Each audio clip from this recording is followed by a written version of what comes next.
Welcome to I'll Have You Know, a podcast from Rice Business. This episode is part of our Pivot series, where guests share stories of transformation in their lives and careers. Today, we're joined by Rzan Yunus, a Rice Business Professional MBA graduate from the class of 2017, who used her MBA to make a thoughtful pivot from insurance into consulting. As a first-generation American, Rzan credits her upbringing for her work ethic and drive. Those values carried her from an early career in insurance to pursuing an MBA while working full-time and into her next professional chapter. In this episode, we talk about her career journey, what motivated her pivot, and how Rice Business helped her make the transition. Hi, Rzan. Thank you so much for joining us on I'll Have You Know. How are you feeling about being here today on a podcast? I'm very excited. It's my first podcast. Hopefully not my last. We'll see how this goes. Pressure's on both of us. It's not either or, right? Right. One thing I'd kind of done a bit of research on you, and one thing that really stuck out was your background. Your dad was in academia. It looked like you spent a lot of your childhood exploring different college campuses. What was that experience like for you? That's a great question. So, as you may or may not know, Brian, I wasn't born in the United States. My story begins in the United States at 2. I was born in Saudi Arabia, where my family would really teach me what ambition actually means. My dad decided at 2, make a life-changing decision and follow an American dream that shaped everything that followed. He had a very stable job, a very comfortable life, 2 young children, but he also had this vision of wanting to become this college professor. So he made a decision to leave it all behind and start over in a different country that he'd only ever seen in the movies. I moved to the States when I was 2. I had my 3rd birthday here, and we grew up on college campuses while my dad pursued this American dream. So he really showed me what perseverance and sacrifice meant for a longer term vision. When he was doing his PhD, I was old enough to understand what he was sacrificing. We were committing to living in this 2-bedroom apartment and residential on-campus housing. There was 7 of us in a 2-bedroom apartment, and it was very fun. I have a lot of fond memories from it. But I also remember just even though my dad was so busy, he was taking a full workload. He was working all of these jobs to make ends meet. I just remember him being so present and so engaged when I grew up. So it wasn't just I knew how much he was sacrificing. I knew how hard he was working, but also how present and available he was for us during my childhood. And so I remember him walking across the stage, getting his PhD diploma. And it was such a big moment for us, for our family, because we really did it together. And I remember me and my siblings pulling together all of our little coins from our piggy bank and taking him out to KFC, which to us was this huge, big, fancy restaurant, the first place he took us with his first paycheck in America. And it was such an accomplishment for us. And I feel when people ask you, where you come from, and those are the memories that I really feel make me unique in who I am, is that the journey with my dad and then the journey on all those different college campuses and what he's been able to accomplish so far. Yeah, so taking that risk, you've got a family of 7 people, right? And folks are dependent on you. So it's a huge risk, and he had the ambition to back it. But then it's the family trust that he's going to get it done. Right. What did that teach you about relationships? I think it's a collective sacrifice, and who is in your corner really makes a big difference on if you succeed. It wasn't just my dad. It was my mom. It was us, me and my 4 younger siblings. And it was really a joint decision that we all made. And so to me, family is very important. Who you have in your corner is the biggest difference, I would say. It's the support system, right? And it's the people who believe in that dream that you have. Right. So, how incredible to have made it. I guess looking back now, does he talk about his expectations of what the American dream was and what it is? Was it totally different before, actually achieving it?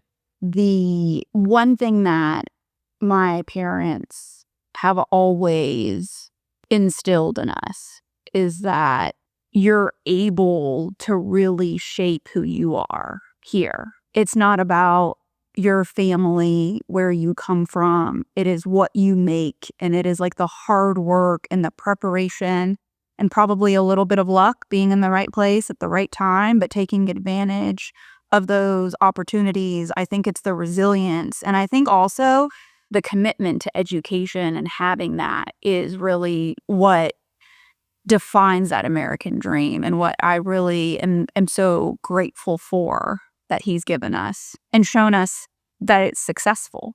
Yeah, so that example of hard work and then having them support you, you started your career at AIG and you were going through the analyst rotation program. So I feel like with rotations, a lot of broad exposure, a lot of quick turns.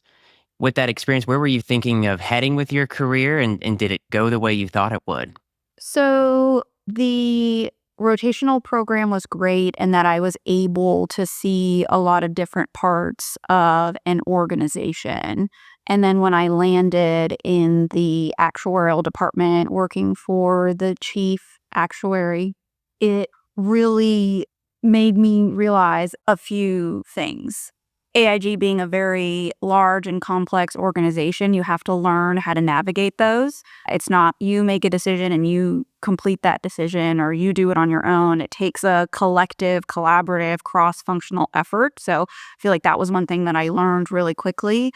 I also learned that, being in a very technical department and being, I did a rotation in finance and I did a rotation in like product development. A lot of it is based on and grounding your assumptions in data. You have to be very, very thorough in making up for, I would say, lack of expertise, of lack of experience. If you let the data speak to you and you present it in a way that's easy to understand and simple for executives to understand the so what, that really gets you so far. While you were at AIG, learning how to communicate to executives, are there any tips or tricks like when you're taking information that's so granular up to the C-suite, the journey to getting it there to actually making it digestible? Any secrets there for us? I would say that it's very important to keep in mind executives are very busy. And they also have a lot of competing priorities that are vying for their attention. And so when you're putting together the so what for an executive, it's about making it so simple and so digestible, which is a lot harder than it sounds, right? If you've got 6 to 8 weeks of analysis, how do you boil it up into 3 key takeaways that an executive will see? 1, see. 2, understand, and 3, be moved and influenced to act. Because they have a lot of competing priorities, they have a lot of pressure.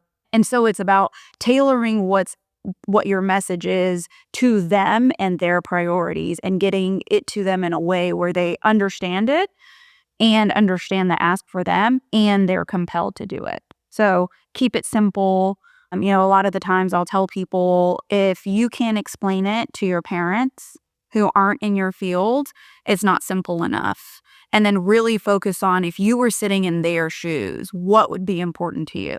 For example, if you're a chief revenue officer, what is the most important thing? If you're a chief financial officer, what is the most important thing about what you're trying to present and what you're trying to tell? Yeah, so it's a story of like, why this, why now? Exactly. Yeah, I've done some decks and they were 60 slides long, and I was told I need to simplify the material, which great feedback. And so that information became an 8-page deck. Right. And it mattered. Then they could understand, why are we making action? I've had a mentor tell me that when you open a slide, the first slide, every slide should punch you in the face. That's the impact that you want to make. They're like, oh, okay, got it. You want them to visually understand what you're saying and feel an urgency to respond. Yeah, and well, I'm going to take that down. I got to figure out how I'm going to start punching people in the face. Work's going to get incredibly violent. It's a virtual punch. It's not a physical punch. I mean, in your role at AAG, you already were learning executive communication, how to simplify material. Why did you get to the point of, okay, MBA is going to take me to my next level? What brought you there? I was thinking about an MBA because I really wanted to develop a broader framework for understanding business strategy, organizational dynamics, and how to lead across functions. I wanted to understand not just life insurance, but how different industries solve similar problems. I wanted to understand how to think about how to transform a business. And more importantly, I think I realized that my next chapter wasn't going to require a different skill set than the one I developed, but it was just that it would build upon the skills that I'd already had and about acquiring the frameworks and the community I needed to make that transition in my career. My experience at AIG had really given me technical depth and real navigation, organizational navigation experience. But what it hadn't given me necessarily was like a peer group of people who were at the same stage in their career with similar transitions they were contemplating. And it hadn't given me like exposure to different industries and how organizations approach different business challenges. And you did the professional evening program, right? I did. So you're working full time and then in the evenings going to school and finding some capacity to continue to learn. What was that like? It was really hard. I was working 50 hours a week at AIG. I was commuting to the campus 2 to 3 times a week during the week. I was studying before I went to work. I was studying after I went to work. It was very difficult, but it was also the most rewarding and fulfilling experience. And it truly changed my life. I wouldn't be sitting here today with the success that I've had with any of that without Rice. Well, you wouldn't be on the I'll Have You Know podcast for alumni. So, That is true. So, and I mean, I chose Rice because it had, the number one ranking for the entrepreneurship program in the country. And I feel like, just based on my dad being, I think, an entrepreneur, like he really pivoted, started a life into a self from nothing in a country he knew nothing about. I feel like that grounding and that framework for an academic program is something that you could always use. When you learn entrepreneurship, you learn to hustle, you learn to think like an owner, take accountability, to be resourceful, to drive results. I really appreciated Rice's pathways with other organizations and other companies, particularly consulting. I knew I wanted to explore that eventually and knew that they recruit based on certain programs. mhm. And then my favorite thing about Rice and when I went and visited is the team and peer atmosphere. You spend so much time at work, but you also spend so much time in this program. And Mhm. the people that I met and the camaraderie and the collaboration and the fact that you rarely ever achieve anything alone in life. I really wanted to be surrounded with people that were smart and hardworking and capable and collaborative and supportive. Very similar to the support system that I think everybody needs in life to be successful. So their cohort-based model, Rice's cohort-based model is especially in the professional MBA program, especially with people who are going through it the same way that you're going through it. Yeah. I feel like creates the foundation for these lifelong friendships and relationships and community that coupled with the entrepreneurship and the analytic frameworks as well as the consulting pieces like really made it a no-brainer for me. Well, and while we're there, it's like the value of the program is it's really your peers. Right. It's who's working through the case with you and the analysis that we're doing through Socratic seminar, right? Yeah. And then after it, it's of course the value of the alumni group. And that is something I always continue to tap into and continue to find additional value in my career. When I was thinking about going to get my MBA and when I was thinking about coming to Rice, what I heard from alumni and what I heard from the staff was that these are really people that you would be friends with your whole life. That's something that I wanted. And that is something that I have. 10 years after graduation, many of my best friends are my Rice MBA classmates. I recently attended a former classmate's wedding where his entire wedding party was Rice MBA alumni, me included. I'm in a monthly Mahjong club with my Rice classmates. These aren't transactional networking connections. It's friendships formed in late night study sessions and early morning study sessions. It's, formed on a study abroad trip where we went to China. And it's been one of the most valuable aspects of my Rice experience. Well, the Mahjong Club is incredibly unique. It's very funny to get a bunch of former Rice MBA alumni who love to learn. And we'd picked Mahjong because it was all the rage. And we get together once a month and everybody comes and they're ready to play. Oh, that's awesome. I've recently started to learn, and I'm one of my mom's friends from abroad. She's teaching me. I'm still a novice, but at some point, we may want to play. We should. You can come to our Mahjong club. Okay, I'm going to accept the invite. Give me some time to study up, but I'll be there. Okay, perfect. So if you had to make the pitch to somebody considering Rice, what would you say would be, I guess, the pushover point to make the decision for yes? I would say just do it. If it's a consideration, if it's something you're thinking about, there is no reason not to. I'll just tell you this.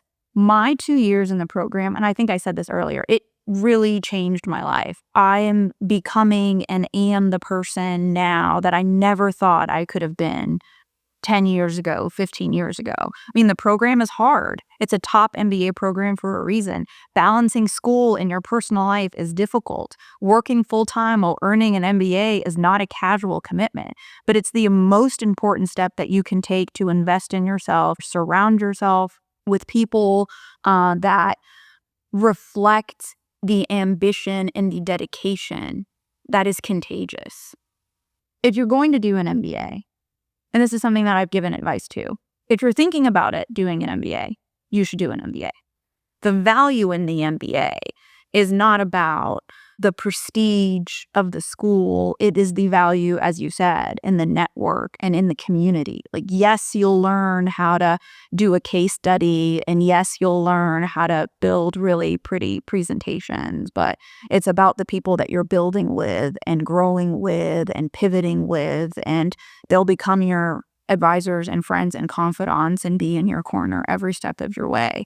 I just think that coupled with the academic side, and I will say, Brian, I think the confidence you get from accomplishing something so difficult, from walking into a strategy class at 6:15 at night and you're exhausted from a hard day at work and you're put in a group with 5 other people you barely know and you're supposed to crack this case together, and getting through that on the other side and knowing that you can do that, that confidence that you can figure anything out is immeasurable, is invaluable, I would say. And it really carries forward, and you get through that, the hardest thing you've ever done, and then the next thing you're like, well, this wouldn't be so bad. And you feel like you can say yes to bigger and better things because if you could do this, then you could do anything. You're right. And it does make you feel that way. It gives you this muscle of like, okay, I can take on more. Right. And you did that in your career. You talked about like your father's journey, and it was entrepreneurial, doing something totally new and taking all that risk. You discovered your pivot and moved from insurance with AIG over to consulting. How did you know that that was the pathway and where you wanted to push yourself into something new? So I chose consulting because I loved the variety of work that they got to do. In every year, and this is something that really attracted me to it when I was meeting with people from Alvarez and Marsal. You work in different industries and different projects. One year you might be doing, a transformation for a media company. The next working on like a financial services operational improvement. The following year on like a manufacturing cost reduction. And I think that continuous learning really appealed to me. I mean, making the pivot's hard, right? And you're switching to something totally different. And like you're saying, each client has different problems, different industries. How do you make that transition? It's funny, they always have that saying, if it was easy, everybody would be doing it, right? So it wasn't. So I'd only ever worked at AIG. I worked there for 6 years, and it was the place that I really grown up and believed in me and gave me opportunities that, I never thought possible, if I would have told the little girl who was watching her dad walk across the stage, like, you're going to go work at this big company where there's 40 floors and you're going to be able to travel and you're going to meet with executives and pitch to them different ideas, she would have been like, you're crazy. And I got that experience at AIG. And so it wasn't a casual decision to leave because I already had such a great role, but I was really looking for that variety. And my classmates were really instrumental in making that transition. They give you permission to think big and to think broad, and they're doing such cool things. Like, they're interviewing for these big tech or investment banking or nonprofit or they're doing all of these different things, and they are people who make bold moves and make you feel emboldened that you can do anything as well. It's all about like who you surround yourself with. Being around people who made intentional career decisions, made the decision, make me feel less risky, and that made it feel less risky, I would say, because everybody was doing it. And the MBA, I feel like, gives you like I said, the confidence to succeed in a high pressure team-based environment, which consulting is. So I spent 2 years proving it to myself, right, in the professional MBA program. It's like, this is another step in that journey. And I think that the last piece is that the work in the MBA that we talked about, the case studies, the frameworks, the competitive analysis, it gives you a common language with consulting firms. You're already speaking the language. You already understand how it works. I would say it gives you an advantage that way. And you said with business school, it's so totally different. Like, okay, law school is very competitive. Yeah. And all of my classmates, if we talked about offers, jobs, opportunities, it kind of just made you feel bad. Because you're all going for the same type of job. Exactly. And we're all, hearing it, I'm like, oh man, he's getting this offer. I'm just, what's going on? But in business school, you would hear people make these shifts, and it was actually like a story of promise. Right. It was like, oh, if they can do it, then, oh, let me try something different. And they were then examples of success, and it was like somebody you could learn from, and they were happy to share. Mm-hmm. Like, we were all reviewing each other's resumes. We were all prepping, even if we were all going for the same job, right? We would all meet the day before and quiz each other on our resumes and all of that. And it was such a collaborative environment, and such an environment where you really feel, why not? Yeah. So I guess out to anyone who's in the program now, the advice is support each other, Right. share information, work together. There's plenty to go around. You can't have a scarcity mindset. You create more, you give more, and more will come back. And so it is, every single person is a representation of you, because y'all are a part of the same program. You're a part of the same cohort. So if somebody lands this very prestigious job, that's a win for all of us. And that's a win for the MBA. And that's a win for the Rice program. Absolutely. That's, I think, the best way to characterize it. Okay, so today you're consulting at Alvarez and Marsal. You're a senior director. What type of work are you leading? So the way I explain it to my mom, because my mom, she calls me probably every 3 to 6 months, and she's like, so what do you do? Who do you work for? So the way I explain it to my mom and the way I explain it to my daughter is that I help companies and people solve problems that they either don't have the time to figure out, don't have the expertise to figure out, or don't have the people to figure out. And then my favorite thing about Alvarez and Marsal, or A&M, is that it's not just hey, we think you company XYZ should do this and we're going to leave. It's, hey, this is what we think you should do, and we are going to be next to you implementing it day by day. And we're going to do this together. It's an action-oriented, it's a roll up your sleeves, get things done culture. It's a very spirit of service as well. You want to do what's best for your client, and helping them through their time of need is the piece that I really appreciate. And it keeps me coming back for more. And I guess it's unique too, like you're actually starting a project, but then seeing it through, implementation. So you're learning what worked, what didn't work. Right. And then you apply those lessons learned to your next client, which only makes you better. Yeah. Typically, you do an assessment, you put together your recommendations, and that's one piece of work, and that's one piece of challenges. Taking those initiatives and taking those recommendations and implementing them in a real company with their own culture and people and history and priorities, that's a whole different set of challenges. And the only way to do it is implement it side by side with your client. Do good work every day, show up with your best foot forward. One of my favorite parts of consulting is that I really see the impact of my work in a short period of time. It is, 3 months, 6 months, 9 months, a year. You're implementing a new software that is taking a bunch of different, manufacturing companies and putting them all on the same platform so that they're able to work more efficiently together. And that way you're changing their business forever.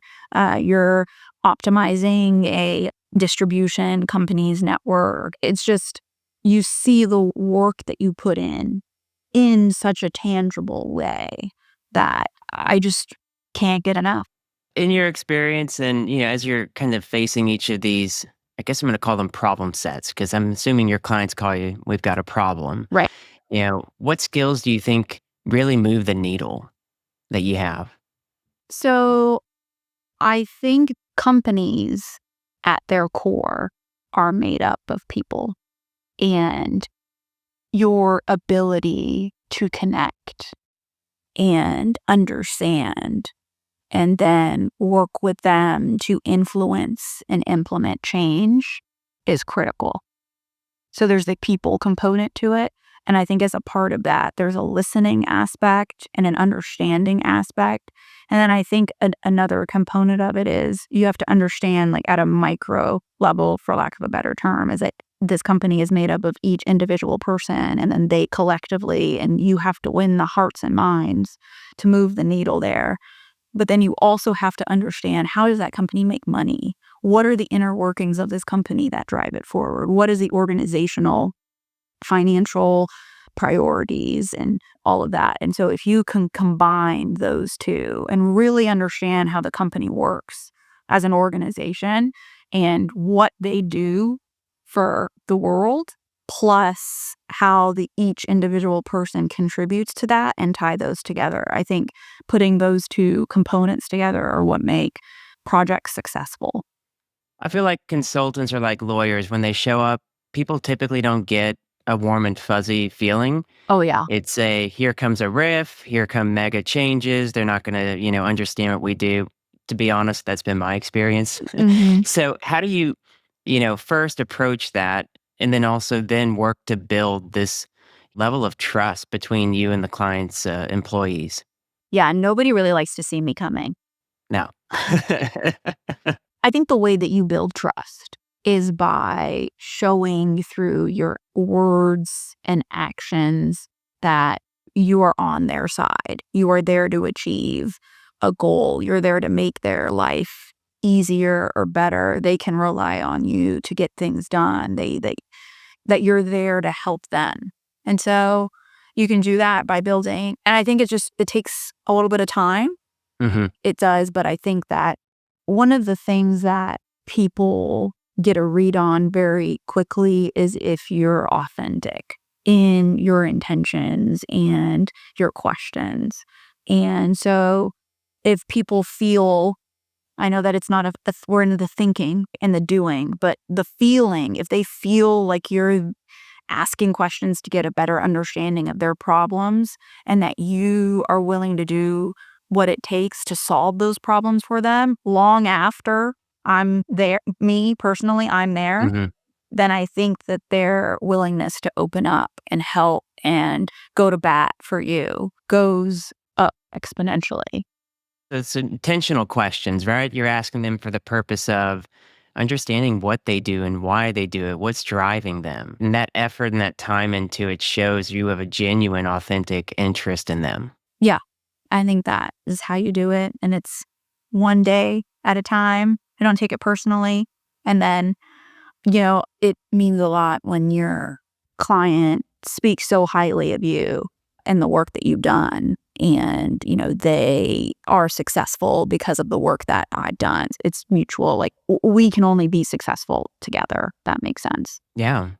So along the path, have you had a mentor or someone who's been influential in your career and, helping you build this persona of authenticity as you're developing with clients?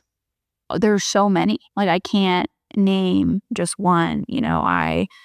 From my time at AIG, like, I really feel that every interaction, every opportunity is there for you to learn. So you should take advantage and learn what you can. I think that it is from every single project, every single boss, every single client. I have learned more than one thing to take forward. When I was growing up, it wasn't necessarily celebrated to be different. And so I didn't really lean into that growing up at all. We wanted to be the same as everybody else, even though I had different food in my lunchbox, even though sometimes, growing up, I would slip and say something in a different language in Arabic. And then my time at AIG, and then leaning into, part of being successful in consulting, like I said, is being authentic and being yourself. And so I think those experiences, you asked me about, mentors for bringing my authentic self to work. It's other people who really open up and share and are themselves. And that is whenever I think that you can make real sustainable change, is when everybody is being honest. So. And that culture of honesty and authenticity and respecting it and seeking it, that is what, is the difference. So it's also, I think, incredibly hard to have a whole part of you that you're hiding and shielding and trying to navigate and grow in this world while also concealing is Yeah, very difficult. people sense it, right? They do. And I think it really impacts your effectiveness, but also your happiness. Yeah. So with your current work, is there a particular project or, a result from a client that you're particularly excited about? I get asked a lot, Brian, what's your favorite project, or what's the project you don't like? For me, they each have their memories. I remember, for example, when I feel like COVID impacted everybody a little bit differently.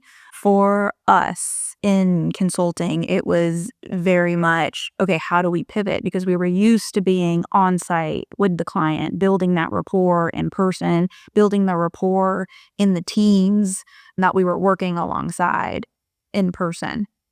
And to go from doing that and to be doing that fully remotely is something that I think the entire world had to adjust to. But I just remember that being a really big adjustment. And so I was on this team that we were implementing a software to help them standardize and manage it was a accounts payable software. We were doing it all virtually and remotely, even though the majority of the team was in Houston, and then the client was as well. And so it was just and so I think that the thing that I was most proud of is that you're spending all this time on the phone, you're trying to figure out how to use Teams, you're trying to figure out how to use file share, that we were able to implement this software in the time that we had said we would. We were able to build the relationship and the credibility with the client. We were able to build such a bond on this project team within, Alvarez and Marsal within A&M, and the ability to do that remotely was amazing. I think every project I've done, I've been so proud of the results, because you are doing it hand in hand, very similarly to the Rice MBA. You're on this team with other people. You're given this problem to figure out. You have to do it in what does not sound like a reasonable time. Never does. And you're navigating all these trials and tribulations. And another project that I've done post-COVID, and doing a transformation of a company where if we weren't able to take the costs out, they would cease to exist. And so there's a lot of, the team that you're working alongside with the client understands that, we understand that, and every decision that we're making has such a heavy implication. It has such a big impact. And so you want to make sure that you're able to not let them down. They trusted you to help them through this tough time, and that you were able to accomplish that with them side by side. And so it is the people aspect is my favorite part. Seeing the accomplishment at the end is my favorite part.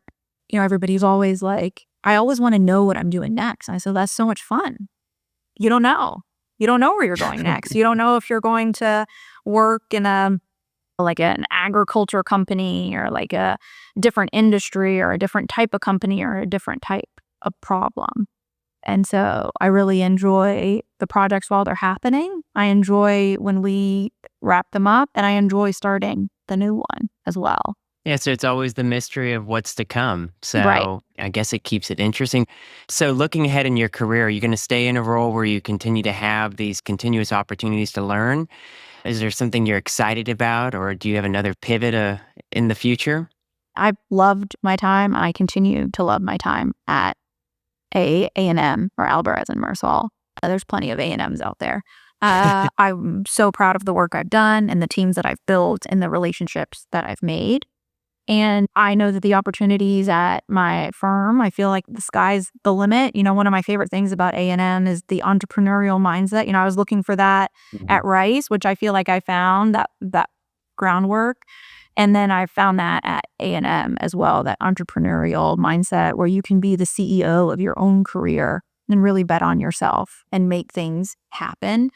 So that's the work side. And then in addition to the work, I've got, as I mentioned, 4 siblings, younger siblings, and my parents, us being the only members of our family really in the United States, we're really close. And it is something that I don't take lightly. And I'm committed to being there for them and supporting my siblings' journeys and their careers and honoring really the sacrifice that my parents made, that they left their families to provide a better one for their own. And I continue to pay that forward. I also want to be the best wife and the best stepmother and the best mom to 2 pups that I can be. That relationship is really important to me and is as important as my career achievements and maybe more, because those are the ones that they're going to be with me for my whole life. I hope so. And I think the other piece that I really have taken to heart and I've really seen is that when you can't pour into others unless you pour into yourself first. So very focused on my own physical, mental, spiritual well-being. You can't sustain a high performance and demanding roles and being there for everybody else like you want to be without putting that same focus into yourself. They're not luxuries. I feel like they're necessities. And I really constantly have to remind myself that I'm surrounding myself with people who keep reminding me that it's not just about my future goals, aren't just about career advancement, although that is a big one. It's about building a life where my work, I have a lot of meaning. Yeah. And I feel like I'm accomplishing a lot. My relationships within work and outside of work are genuine. My family feels supported and I'm taking care of myself so I can take care of those. Well, I have no doubt you'll be busy, and I'm sure there'll be a ton of pressure. Every time in this interview, it keeps coming to me. I had a colleague quote it to me last night. He said, pressure is a privilege. And I just keep thinking about your experience, your dad's experience. All of it is high pressure. And what a privilege. I agree. I think about that all the time on my current project. They're like, well, you're under a lot of pressure. I was like, right. But pressure makes diamonds. It does. It And does. it's a true privilege to be under that and to have that result. I feel like I keep coming back to this, but for me, I saw firsthand what my dad was able to accomplish and then building on that with what I'm able to accomplish. And it's just, I agree. It's such a privilege to be in these leadership roles, working on these complex business problems and doing all of that, because who knows where I would have been otherwise. Yeah, and that experience just compounds and we grow, and it's what it's all for. Rzan, this has been really fantastic. Thank you so much for sharing your journey, talking about your experience at Rice. I really appreciate you joining me. I really appreciate you having me. Thank you. Thanks for listening. This has been I'll Have You Know, a production of Rice Business. You can find more information about our guests, hosts, and announcements on our website, business.rice.edu. Please subscribe and leave a rating wherever you find your favorite podcast. We'd love to hear what you think. The host of I'll Have You Know are myself, Brian Jackson, and Maya Pomeroy.